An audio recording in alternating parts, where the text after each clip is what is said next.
Hi friends, எல்லோருக்கும் வணக்கம். எல்லோரும் எப்படி இருக்கீங்க? நல்லா இருக்கீங்களா? இன்றைக்கி அந்த கதையோட அடுத்த பகுதி தான் பார்க்க போகிறோம். அதுக்கு முன்னாடி நீங்கள் செய்ய வேண்டிய விஷயம் என்ன அப்படின்னு கேட்டிங்கன்னா, மறக்காமல் நம்ம சேனலை சப்ஸ்கிரைப் பண்ணிக்கோங்க. கீழே இருக்க பெல் பட்டனையும் கிளிக் பண்ணுங்கள். அப்போ தான் நான் வீடியோஸ் போட்டோன்னே உங்களுக்கு உடனுக்குடனே நோட்டிஃபிகேஷன்ஸ் வரும் ஃப்ரெண்ட்ஸ். ஸோ மறக்காமல் சேனலை சப்ஸ்கிரைப் பண்ணிவிட்டு வீடியோ பாருங்கள். வாங்க நம்ம கதைக்குள்ளே போகலாம்.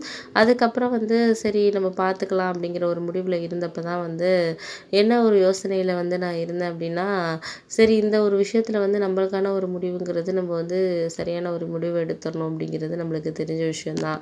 அப்படி இருக்கிறப்போ நம்ம இந்த விஷயத்தில் நம்மளுக்கு சரியான ஒரு முடிவு கிடைக்குமாங்கிறது எங்களுக்கு ஒரு தெளிவாக இல்லாமல் தான் இருந்துச்சு. ஏன்னா அப்பா இந்த மாதிரி எங்களை இந்த மாதிரி ஒரு நிலைமைக்கு நிறைய கடன் வாங்கி வச்சுட்டு போவார் அப்படின்னு சொல்லிட்டு அம்மாவும் எதிர்பார்க்கல, நாங்கள் யாருமே எதிர்பார்க்கல. அண்ணன் இந்த விஷயத்த எங்ககிட்ட ஏற்கனவே ஒரு வருஷத்துக்கு முன்னாடியே அண்ணனுக்கு இந்த விஷயம் தெரிஞ்சிருக்கு. அப்பா அவங்க ஃப்ரெண்ட்ஸுங்ககிட்ட எல்லாம் கடன் கேட்டிருக்காரு அப்படின்னு சொல்லிட்டு அந்த விஷயம் அண்ணனுக்கு தெரிஞ்சிருக்கு. ஆனால் அண்ணன் அதெல்லாம் சரியாயிடும், ஏன்னா அப்போ வீட்டுக்காக தானே இது பண்ணுறாரு அப்படின்னு சொல்லிட்டு.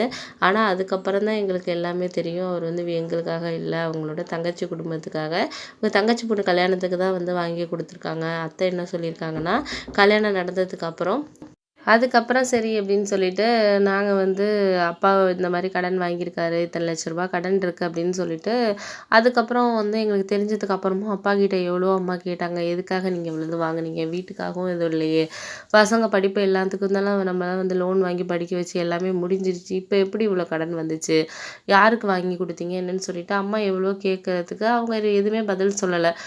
எனக்கு அதெல்லாம் தெரியும், நான் பார்த்துக்கிறேன், நான் ஃப்ரெண்ட்ஸுங்கள்ட்ட எல்லாம் கேட்டிருக்கேன், நான் அதெல்லாம் பார்த்துக்கிறேன் அப்படின்ட்டு சொல்லிட்டு அமைதியாகவே அவர் இருந்தார்.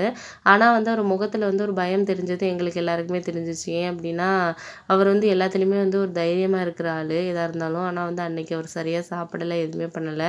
அதுக்கப்புறம் அம்மா என்கிட்ட சொன்னாங்க, இது மாதிரி அப்பா இருக்கிறது எனக்கு சரியில்லைடா, ஏன் அப்படின்னா அவர் இப்போதைக்கு இப்படி இருக்கிற ஆளே கிடையாது, அவர் எப்போதும் தைரியமாக இருப்பார், அவர் இந்த மாதிரி ஒரு இருக்கக்கூடிய ஆளே கிடையாது அப்படின்னு தான் நான் நினச்சேன். ஆனால் அவர் இப்படி இதாக இருப்பார் அப்படிங்கிறது எனக்கு ஒன்றுமே புரியாத மாதிரி தான் இருக்குது அப்படின்னதுக்கு, சரி சரிம்மா நீ ஒன்றும் கவலைப்படாத, நாளைக்கு நான் அப்பா கிட்ட நான் தனியாக அவர் வேலைக்கு போனதுக்கப்புறம் நான் அவர்கிட்ட தனியாக போய் உங்களுக்கு தெரியாத மாதிரி நான் பேசுகிறேன், பேசிட்டு அவர் என்ன சொல்கிறாரு அப்படின்னு சொல்லிட்டு நம்ம பார்ப்போம் அப்படின்னதுக்கு, புரியுது, இருந்தாலும் எனக்கு இந்த விஷயத்தில் ரொம்ப பயமாக தான் இருக்குது ராகுல் அப்படின்னு சொன்னதுக்கு, ஏம்மா நீ கவலைப்படுற, அதெல்லாம் ஒன்றும் கவலைப்படாது, நான் பார்த்துக்கிறேன், அதெல்லாம் நீ இதை பற்றி யோசிச்சுக்கிட்டு இருக்காத, அண்ணனும் இப்போ வேலை விஷயமா வெளியூர் போயிருக்காங்க, வர்றதுக்கு ஒரு வாரம் ஆகும் அப்படின்னு பார்த்துக்க அப்படின்னு சொல்லிட்டு தான் போயிருக்காரு.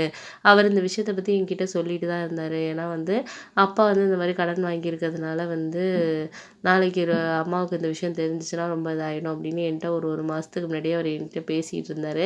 நான் அப்பா ஏதாச்சும் அரேஞ்ச் பண்ணி கொடுத்துருவாரு, ஃப்ரெண்ட்ஸுங்கள்டையெல்லாம் அரேஞ்ச் பண்ணி கொடுத்துருவாரு அப்படின்னு சொல்லிட்டு அந்த நம்பிக்கையில் தான் இருந்தேன். ஆனால் அப்பா இந்த அளவுக்கு இவ்வளோ 10 லட்ச ரூபா அளவுக்கு கடன் வர அளவுக்கு என்ன நம்ம வீட்டில் பண்ணோம் நீயே சொல்லு, எதுவுமே வீடு சீர் பண்ணது எல்லாமே நாங்கள் லோன் போட்டு பண்ணது, படித்ததெல்லாம் அப்போயே எல்லாத்தையுமே லோன்லாம் முடிச்சாச்சு, இப்போ 2 வருஷத்தில் அவருக்கு இவ்வளோ கடன் வர அளவுக்கு என்ன வீட்டுக்கு பண்ணியிருக்காரு, இல்லை யாருக்கோ அவர் வாங்கி கொடுத்துருக்காரு, ஆனால் யாருக்குன்னு சொல்ல மாட்டேங்கிறாரு அப்படின்னதுக்கு, ஆமாம்மா அதையும் நான் கேட்டு பார்த்துட்டேன்டா ராகுல், அதனால அவர் சொல்ல மாட்டேங்கிறாரு அப்படின்னதுக்கு, ஆமாம்மா நானே அதுதான்மா நினச்சிக்கிட்டு இருந்தேன். ஏன்னா இவர் இந்த அளவுக்கு யோசிக்கிற அளவுக்கு இது பண்ணியிருக்காருன்னா ஏதாச்சும் ஒரு காரணம் இல்லாமல் இருக்காது, இவர் கண்டிப்பாக யாருக்கோ வாங்கி கொடுத்துருக்காரு அப்படின்னு தான் நினைக்கிறேன், யாருக்குன்னு தெரியல, அதை மட்டும் நீ எப்படியாச்சும் கேட்டு அவர்கிட்ட நீ பேசி இது பண்ணிவிட்டு நான் அதுக்கப்புறம் நான் எல்லாத்தையும் நான் பார்த்துக்கிறேன் அப்படிங்கிற மாதிரி அம்மா சொன்னாங்க.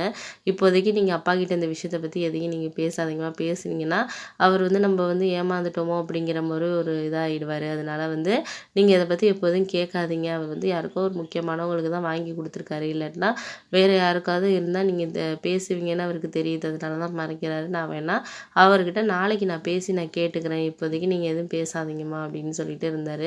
சரின்னு சொல்லிட்டு நானுமே சரி ஓகே பார்த்துக்கலாம் நம்ம அப்படின்னு சொல்லிட்டு யோசிச்சுக்கிட்டே தான் நானும் இருந்தேன். அதுக்கப்புறம் எனக்குமே தூக்கம் வரல, அம்மா சொன்னதுனாலே எனக்கே தூக்கம் வரல, என்னடா இது இப்படி பண்ணுறாரு அப்பா, என்ன இந்த விஷயத்தில் என்ன பண்ணுறது அப்படிங்கிற குழப்பத்திலே தான் நானுமே இருந்தேன். அதுக்கப்புறம் அவரே என்கிட்ட சொல்லலாம் அப்படின்னு சொல்லிட்டு ஒரு முடிவில் இருந்தார். சரி நம்ம பார்த்துக்கலாம் அப்படின்னு சொல்லிட்டு தான் நானும் வந்து ஒரு குழப்பத்துல தான் இருந்தேன். அதுக்கப்புறம் சரி பார்ப்போம். சரி என்ன நடந்தாலும் நடக்கட்டும் அப்படின்னு சொல்லிட்டு நான் இருந்தேன்.